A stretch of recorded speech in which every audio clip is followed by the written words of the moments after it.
Hallelujah, praise the lord. मसीह में आप सबकी सलामती हो। तो मेरा ईमान है कि आप सब लोग मसीह में खुश हैं।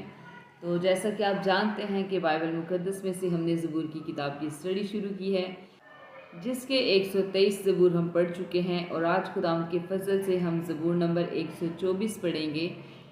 तो आइए हम कलाम मुक़द्दस में से ज़बूर नंबर 124 का मुतालिया करेंगे और देखेंगे कि खुदावंद का कलाम आज हमसे क्या बात करना चाहता है और आज हमें क्या नसीहत करना चाहता है।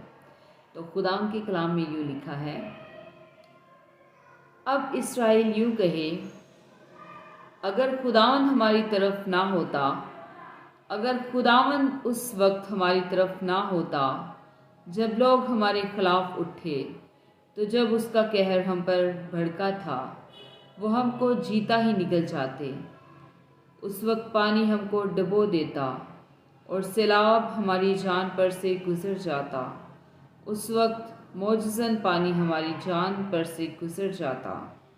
खुदावंद मुबारक हो जिसने हमें उसके दांतों का शिकार ना होने दिया। हमारी जान चिड़िया की मानिद चिड़ीमारों के जाल से बच निकली। जाल तो टूट गया और हम बच निकले। हमारी मदद खुदावंद के नाम से है जिसने आसमान और ज़मीन को बनाया। खुदावंद का पाक कलाम पढ़े जाने और सुने जाने पर खुदावंद की खास बरकत आप सब पर हो। खुदावंद का शुक्र हो। आमीन। हमेशा शाद रहें, आबाद रहें और जैसे जैसे खुदावंद आपको तौफीक दे, खुदावंद की खिदमत के कामों को करते रहें। आमीन।